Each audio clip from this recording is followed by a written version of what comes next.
Hi, welcome along to a little video on how the resistance or resistivity of a material varies with temperature. Few little things to look at, nothing too complicated, and perhaps a few little dramatic bits as well. We'll see. So what we're looking at here is a little demo just to introduce the topic. We've got a light bulb on a pole. Seems like an unusual kind of demo. Just a tiny bit of light coming from the bulb. But there's a lot of wire with a lot of resistance wrapped around that pole. And what the guy's going to do is pick it up, and then that blue pot's got liquid nitrogen in it, really cold, and you should see a change in the brightness of the bulb. And here he goes. See the bulb getting brighter? So because the bulb's getting brighter, we can assume there's more and more current flowing. Why is there more current flowing? Because there's now less resistance in the wire. Why is there less resistance in the wire? Because we've made it colder. So you've just seen how resistance increases when you heat something up, or actually what you see was always the opposite, wasn't it? You saw that resistance or resistivity decreases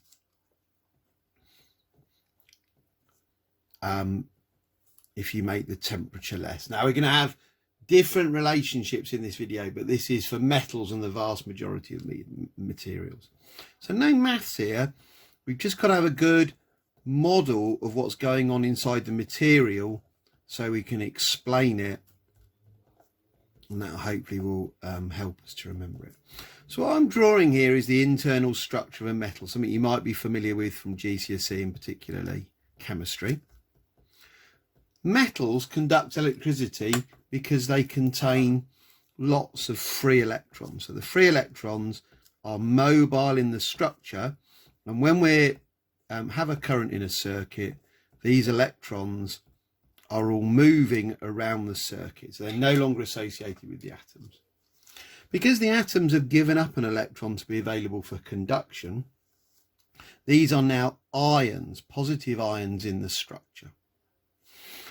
So when the current flows, the electrons drift through the structure. They actually go through remarkably slowly, much more slowly than you'd expect. The instruction to move can travel at the speed of light, but the actual kind of net speed is more like a millimeter a second. So why, when we heat this up, does the resistance increase? Well, we know, again, from our great science knowledge, that atoms and ions will vibrate. They will vibrate more with increasing temperature. So the vibration of the atoms, the movement of the atoms, gets in the way of the electrons going through the structure, and that increases the resistance. So lots of electrons. The thing that's slowing the thing down is how fast the electrons can move through the structure. So another little bit of nicked YouTube for you. This one doesn't have any sound anyway, so you're not missing anything. Basically what this guy's just showing you is that thing is at normal room temperature. So the silver thing is a magnet, the white thing is a piece of polystyrene, an insulator, and the black thing is the material that we're really interested in. So along comes some liquid nitrogen. So what we're seeing there is the water in the air condensing into a vapor, and that's cooling that substance down. He now picks up the magnet. Well, I'll just shut up and let you watch. It's great.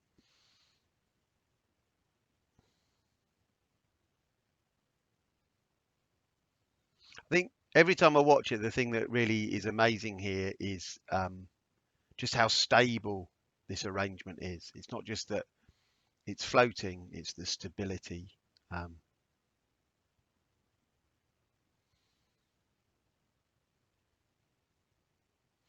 That top magnet will be a niobium magnet. They're kind of used in high quality headphones and stuff like that, and in phones for the speaker. And eventually he's going to let it cool down, and you'll see, how temperature dependent it was.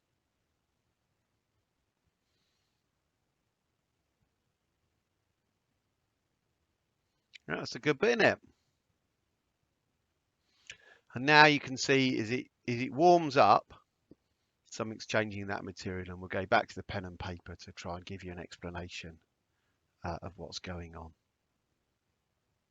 So what you've just seen in that little demo was a superconductor. Now, I'm not going to give you a great explanation with what's going on because it's really quite tricky stuff. And if I'm really honest, it's one of the bits of physics. I can tell you what happens. When you read an explanation, you'll find all this stuff about electrons kind of combining into pairs.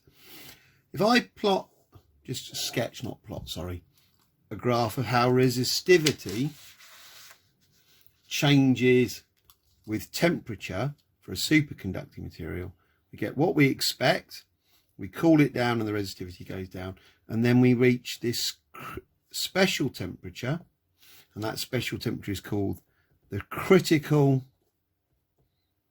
temperature. And at the critical temperature or below, we lose all electrical resistance, and then we form a superconductor. So what was going on with the magnet? I can say a little bit more about this, although it's still surprisingly difficult to explain. If you remember in a year's time, when I'm teaching you how electromagnetic induction works, I might be able to come up with a better explanation. So remember, this is a superconductor, something that's quite hard to understand because we're just so used to a resistance destroying current. So as that magnet moves down, a current starts to flow in a circle within that material. And that's electromagnetic induction. You may have seen a teacher or a video or an animation of a magnet going into a coil and making a current flow in a loop. And that makes a north pole. The electricity is causing a pole, and that's what's repelling the magnet. The weird thing is that when we do that as a demonstration with a bulb, we get a little brief moment of current and then it stops because we need a voltage to keep driving the current. The current here will just go forever. As long as that's a superconductor, the current will keep flowing, and it actually then becomes a really, really good way of making a very strong magnet, because you put the energy in once, the current starts to flow, and then you've got a very strong permanent magnet. You do need to keep it cold, but you'd find one in Luton, you'd find one in the hospital's MRI machine. So MRI machines contain these phenomenally strong magnets, and what we're going to have a quick look at now is some shots just showing you how strong the magnet is in a superconductor in an MRI machine. A couple of other applications for superconductors.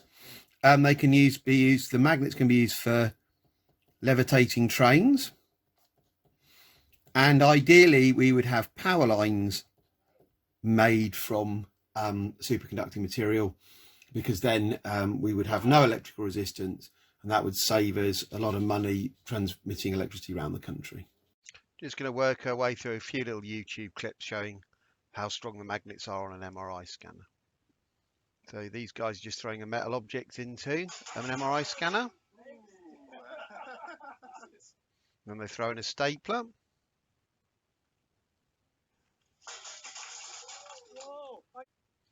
Okay, just a few more bits and pieces of MRI scanners. This is some guys trying to get a chair out of an MRI scanner. You see you've got all those straps. Somebody's put the wrong kind of metallic object in the room. Imagine what this would be for a patient. They can't have anything magnetic lodged inside them because it's incredibly dangerous. I'm just going to do one more shot. That's a whole hospital bed picked up and thrown across the room by an MRI scanner.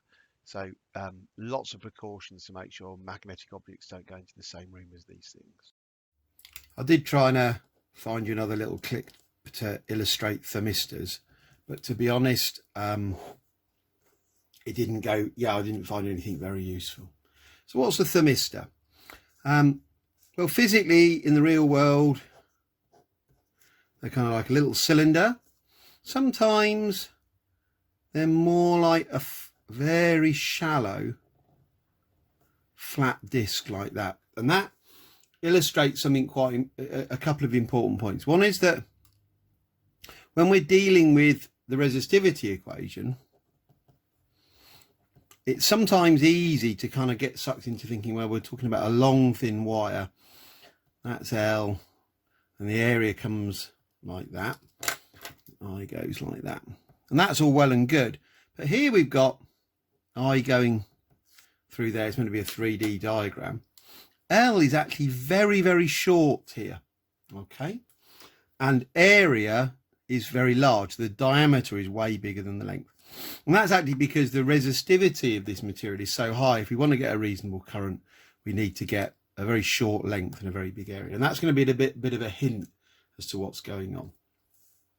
I'll just give you a few details of the experiments that you could do with these things. So we could connect our put our thermistor in a water bath, because that's a great way of controlling the temperature. We could have an ammeter. We could have a variable power supply, so we can change the voltage. And we could have a voltmeter. We can then take a voltage and a current reading and use Ohm's law equation to work out the resistance. And then we can change the temperature of this. We could add ice for a low temperature. We could add heat on a Bunsen burner with an electrical heater and have a thermometer. Because they have asked how this could be done in the past. And if I haven't mentioned the water bath, and people are not being sure what's going on. So what happens with all that? What happens when you make a thermistor hotter? So if you increase the temperature of a thermistor, it does the opposite to a metal wire. Its resistance goes down like that. Okay. So why is that? How's that happening? We go back to our model. Now, what I said before was, when I was talking about this one, is the resistivity is high. And that's because it's made out of a semiconducting material. So the semiconductors have a small number of the ions, so small number of the atoms have been ionized. So there is a tiny number of electrons available for conduction. That makes the resistivity fundamentally high. In a insulator, something like glass, every electron would be tightly bonded into an atom. There'd be no free electrons, and that's why the resistance is so high. Now, what happens when we heat this? Well, of course, we do get thermal vibrations, and they do get in the way of the electrons, but that is not the big effect. The big effect is the hotter we make it, the more free electrons we have. And that's a much more dramatic effect than the vibration of the ions. So if we plotted a graph for a thermistor of resistance against temperature, we get this characteristic exponential increase like that. Finally, the circuit symbol for a thermistor is a resistor kind of crossed out like that. If you remember, that's a variable resistor, so it's very closely related to that, and in its way it is a closely related thing, isn't it? Thank you very much. Quite a lot there on resistivity. Key things I think to pick out are, make sure you can explain how the resistance of and why a thermistor changes its resistance. Applications of superconductors, be able to redraw that graph and say what critical temperature is. And finally, explain why when you heat a metallic wire, its resistance increases.